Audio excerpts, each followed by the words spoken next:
project I'm presenting today concerns coal miners' perceptions about air pollution in China. When I designed this research, statistical data showed that, let's see, okay, here we go. Statistical data showed that both coal production and coal consumption in China were declining. Workers' protests appeared on the news. Following the decline of the coal industry, I hope to hear miners' survival stories and their coping strategies. Countering air pollution created their own work. But by the time I set foot into the field, the situation seemed to have reversed. Statistics showed that coal in China had rebounded after nearly half of China's coal workers had been moved out of coal. The salaries of the remaining coal miners were increased. You can see on the chart to the right, China's CO2 emissions followed an upward trend similar to that shown on China's coal production chart to the left, both rising since 2016. What I did see was road constructions almost everywhere in the city of my research, Great Glory. Huge alien-looking wind turbines slowly turned their heads on mountaintops. Road repairs were also underway in neighborhoods. Despite these new happenings in the city, some things did not change. The deterioration of infrastructures, such as basketball court and movie theaters. I had difficulty finding a quiet public space to conduct my interviews, for no longer did such a place exist.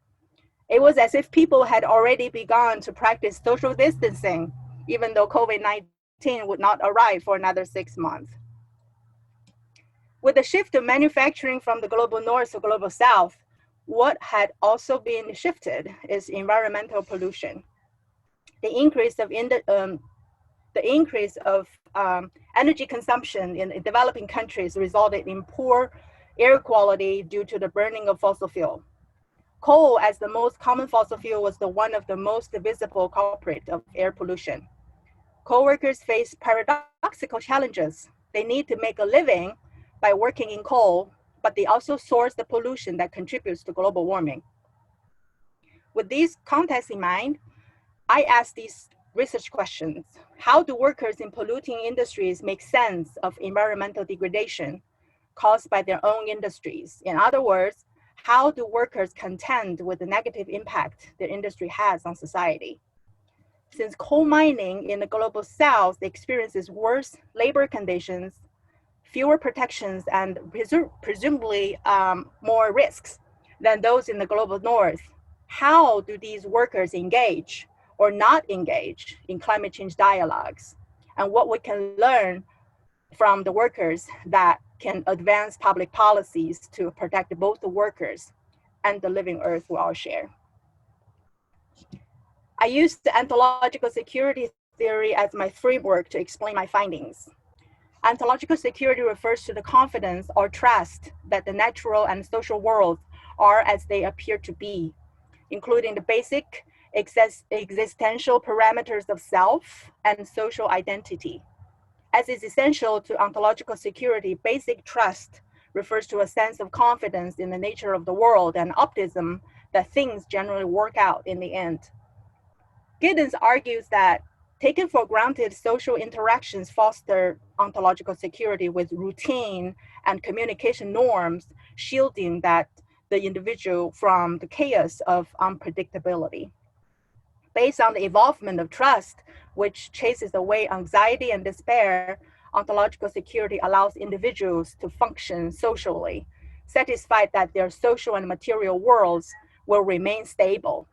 Maintaining one's ontological security is a process that creates social acquiescence related to environmental risks, such as climate change. This is my research site, Great Glory. It is a coal mining oriented city located near the Russian border in northeast China. Great Glory's mining can be traced back to the Republican area around 1947. Since the Mao era, the government owns most of the coal mines. Only a very small number of mines are owned privately by individuals. Working in state-owned mines is considered to be a tenure-track career. Such a job is often coined as iron rice bowl, which means workers rely on the government to provide most necessities, such as housing, healthcare, and retirement. Work in private-owned mines is more contract-based, without benefits like those in state-owned mines. I remember Mikkel asked earlier about loyalty to employers or to institutions. I think what I see, there's a spectrum of loyalty from the workers to the institutions, from state-owned mine till the private sectors. So we can talk about it later. During the 4 weeks of my field work, I interviewed 18 coworkers and spouses in Great Glory, 9 from the state-owned coal mine, which I call Mineville, and 9 from the private-owned mines in Farmville. 12 of my interviewees are active miners. To find research participants, I attended banquets where I was introduced to 3 gatekeepers.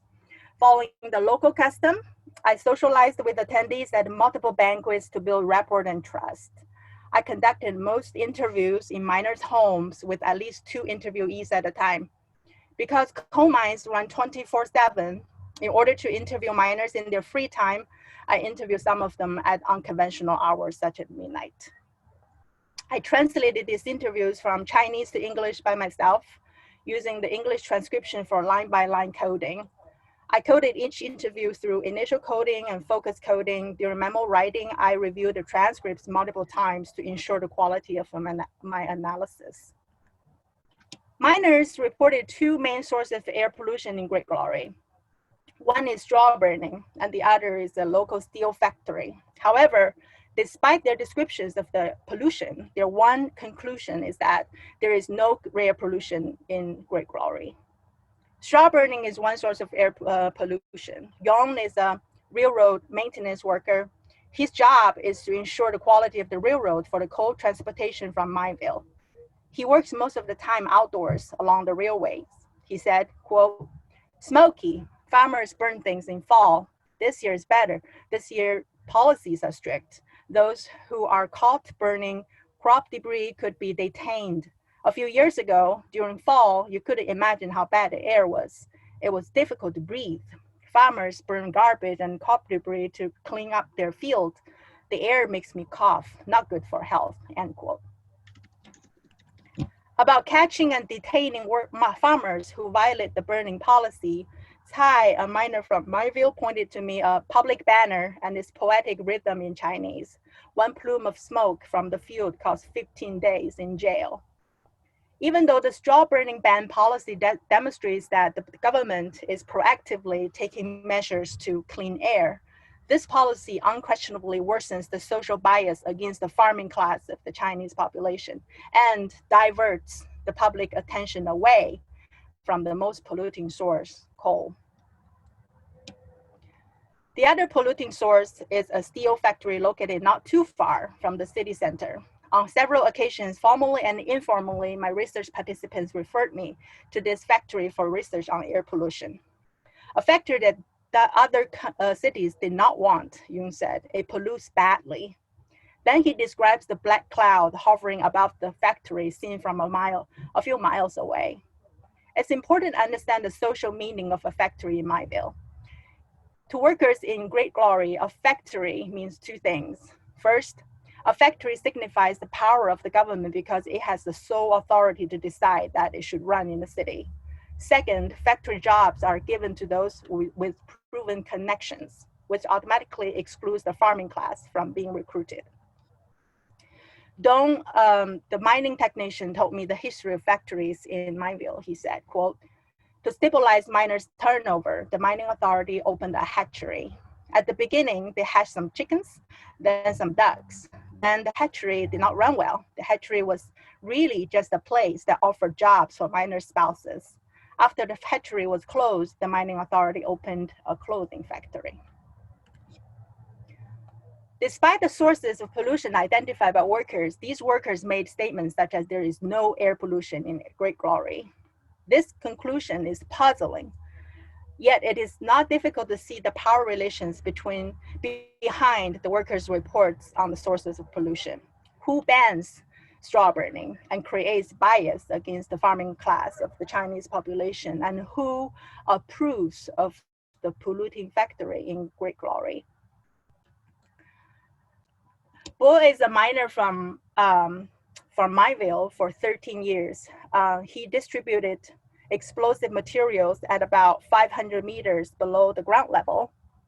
Unfortunately, shortly after our interview at his home, he died underground before he could emerge from the mine. This is one of the last things he said, quote, "The government will find solutions for us. I'm not concerned. Why would I be concerned about air pollution? The government definitely will take care of the public. Like one works for 10 years already. All of a sudden he's losing his job. The government will definitely have a solution, right? After solutions are offered, I can choose to follow or not. I can then go to find jobs on my own," end quote. In Great Glory, mining operations are mainly divided into two categories: state-owned and private-owned mines. Workers recruited to work in these mines, such as Mineville, are mostly non-farming class. Since they do not have access to land, they depend upon working in the mine for a living. In Farmville, all mines are privately owned, the majority of which offers no health or retirement insurance. Most miners in Farmville belong to the farming class, meaning that farming is their primary occupation from which they receive job benefits that are specifically accessible to the farming population. Despite the fact they both perform mining jobs, workers in both Mineville and Farmville live in two totally different worlds, with such differences in income and job benefits. On top of the class wall that has already been built between the two groups of miners, differing work rates could be another wall, severing the link between miners. This double wall barrier isolates the Great Glory miners into two smaller and closed worker groups. In the following section, I show how isolation continues to break solidarity among workers and to silence workers' voices in unfair labor conditions within the state-owned mine in Mineville and the private-owned mines in Farmville.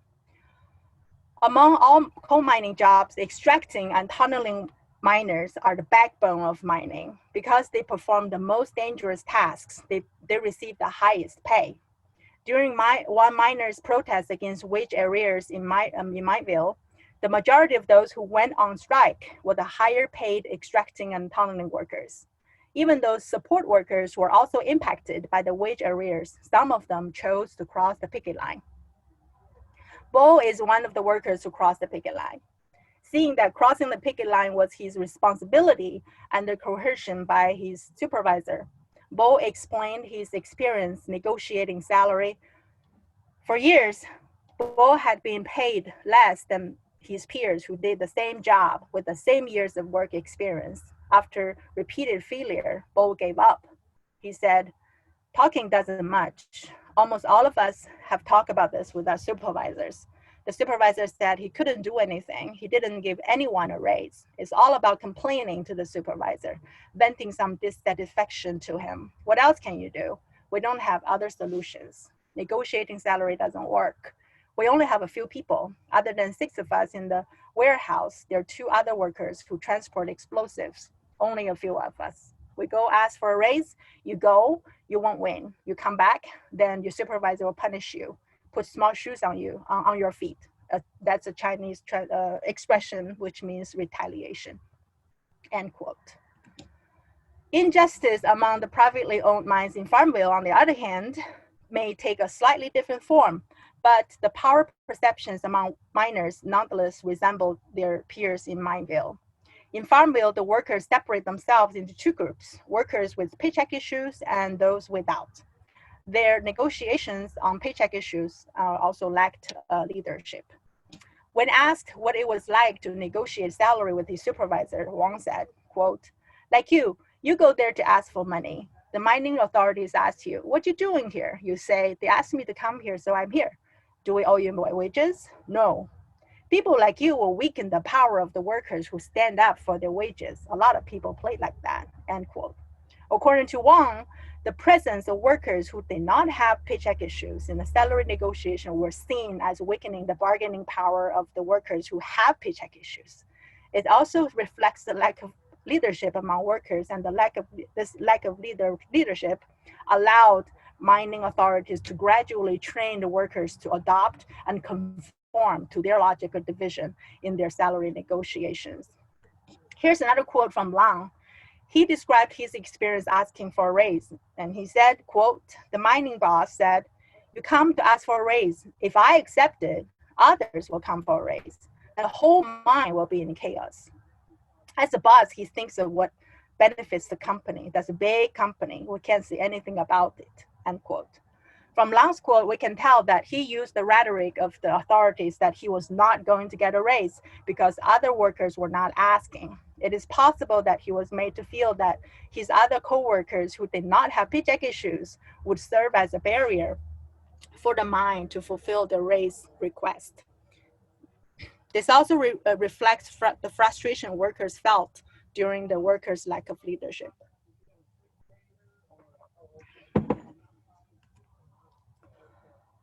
Through illustrating how workers perceive the mine's management regarding their paycheck requests, I show that the co-workers in Great Glory have little protection over their rights.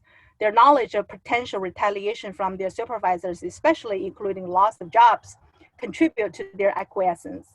With this learned acquiescence from work, miners have little power to bring about change to their environment. Since they have little negotiating power at work, they perceive the same powerlessness in changing the air quality in Great Glory. Through allowing the exploitation of their economic benefits by mining authorities, workers choose to maintain the status quo in order to continue their meaning of work and life. The solidification of their ontological security made it possible for my research participants to deny air pollution in Great Glory, despite the fact that they have reported polluting sources. The project I present today is about two types of coal miners in one Chinese city. I argue that miners work to maintain a sense of continuity with regard to the ways they make a living, even though their perceptions are skewed. Their denials of air pollution, as I have shown in my findings, are rooted in the power struggles that coal miners experience at their mines, allowing coal-fired air pollution to become the proverbial elephant in the room that no one dare discuss. My project contributes to the understanding of how people make sense of environmental risks by extending the study of power to the workers' air pollution perceptions in a coal field in China. It sheds light on how people are coping with the problem of climate change in the global south, and they're doing so in a way that they will accelerate the problem. Lastly, my research contributes to the development of the solutions to climate crisis that can bring people along rather than leave people behind. That'll be the end of my presentation. Thank you very much. That was very interesting. And we've got 8 minutes for questions and discussion. If anyone wants to start, please do so. Hi, Haisu. Mike here again. Hey, so on as I mentioned before, this is, from a destructive institution perspective, and we chatted via email as well. This is really like a deep dive into the brain hacking that you see in America regarding climate change. So, what would be some of the remedies that you would see to let's say on a mass scale to deal with the misinformation, disinformation, propaganda around science, et cetera, and ontological security? I'm sure it's related in there somehow as well in America. Thank you for your question, Michael. I think you, if I understood correctly, you're asking the remedies and solutions to the problem we're seeing. I think it's up to debate and all the discussions of all parties involved. I think what I'm presenting from this project is dive into deep to exactly the mechanism of the workers and how they're doing things and how they think and how they play in the field. But on a larger level, how all the big problems could be solved, like climate change crisis and stuff. I think it involves some fundamental political structural change. And it will take time, but it's meaningful for all of us to do this kind of research, to go into deep into the field, to examine what exactly is going on. And there are differences in culture and nationwide and political system, etc. But what what I saw from the field is people people know the pollution is not good for their health. They know that, but they don't feel secure enough to acknowledge it. They don't feel secure or safe enough to active about it. So I think this helps us to understand broadly how people in other parts of the world might also experience denial based on what kind of power struggles they're dealing with on their day-to-day life. It may not be occupation, it might be other things. So yeah, thank you. Rui, Rui also wants to ask a question. Please unmute yourself, Rui, because you are muted. Can you please unmute yourself? Okay, thank you. My question is very simple because I'm also involved here in my city, Reutlingen, with democratic issues, especially with the movement or social movement or the political. I don't know what the Friday for Future. I don't know if you are aware from Friday for Future. Fight for Future? Friday for Future. Oh, Friday for Future. No, I don't know. Please tell. Okay, this is a young movement began in the Sweden with Greta. I think that you know Greta, you know. I will check it out. Thank you. Okay, but my question is, what do you think the contribution from social movements pro climate change to change a little the government mentality in China? Do you think that is possible? So your question is about social movement and how effective it could contribute to the climate change discussions in China. Is that what you're saying? In China. That is a very, very big question. It's not simple at all, Ru. I know. Yeah. So I would say under the current political climate, it's very tough and challenging to conduct any social movements and organizing such movements. And think there's a lack of organizing, like what I found in the field, like workers do not feel safe enough or secure enough to stand up for themselves for their own rights at work because there's a lack of leadership from labor union.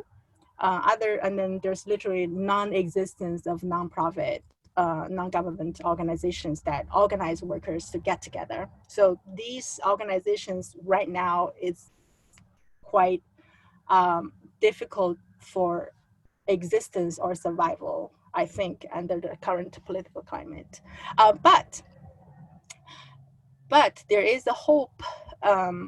There's a hope that by how I observe things are operating in China, there's a hope that organization could work with the government because the government has the intention to move the country forward.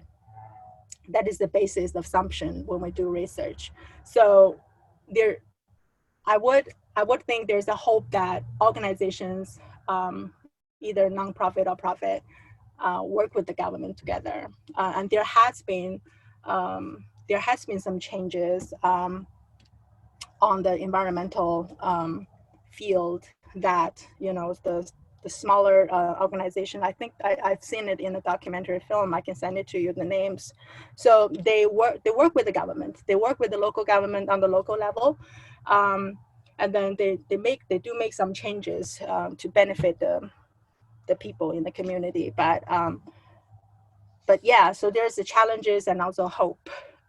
So I'm just hoping there will be more and more collaborations happening in the country. Yeah. Mm-hmm. Okay, thank you. Thank you.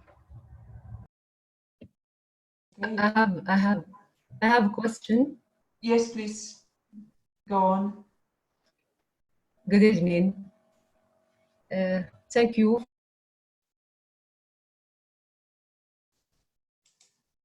Question: what is the impact of the epidemic COVID-19 in changing the public policies about environment in China? Thank you. Fazia, thank you for your question about COVID-19's impact in China. I think I'm not expert enough in this field, but maybe we can discuss it in another discussion. But I'm living in the United States right now, so I'm not physically in China. So what I see and hear, or what I know about how things operate out there, are from media, from my communications with my friends and families. I can share some of my opinions about COVID-19 in our COVID-19 section, I think, for Xiao, if it's okay. Yeah. I'm hearing an alarm going off in my home. Yeah, can you? Oh, it's okay, it stopped. Okay, so maybe then I can, because your research talks about voice, and this actually it's about the impossibility of voice. And for sociologists, this rings a bell. It's Hirschman research on voice, exit, voice, and loyalty. And this is just a suggestion regarding, but I think here it fits very well. That there is an impossibility of voice. Also, I think there is exit is also, you can understand exit in terms of would be looking for a job or a professional conversion. I think this is also out of the question. So then the third option would be loyalty. This means that even though your organization is failing, but the only option you have is to be loyal. And then I think that this collaboration is these exercises of collaboration, because it's not an emerging collaboration, there are just some attempts in this direction, but it's not yet certain what it will come out. This would be an exercise on the terrain on loyalty, I guess.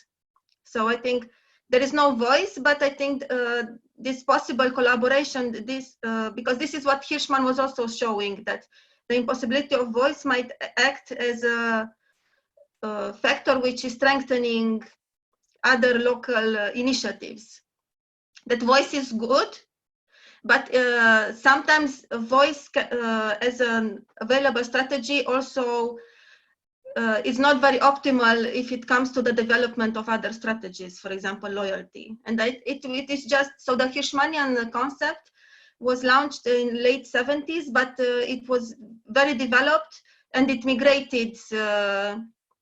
He was looking at projects of economic development, but the application is very, it had a spillover effect also to other domains. So I think it would be very, very interesting in terms of suggesting some possible lines of development.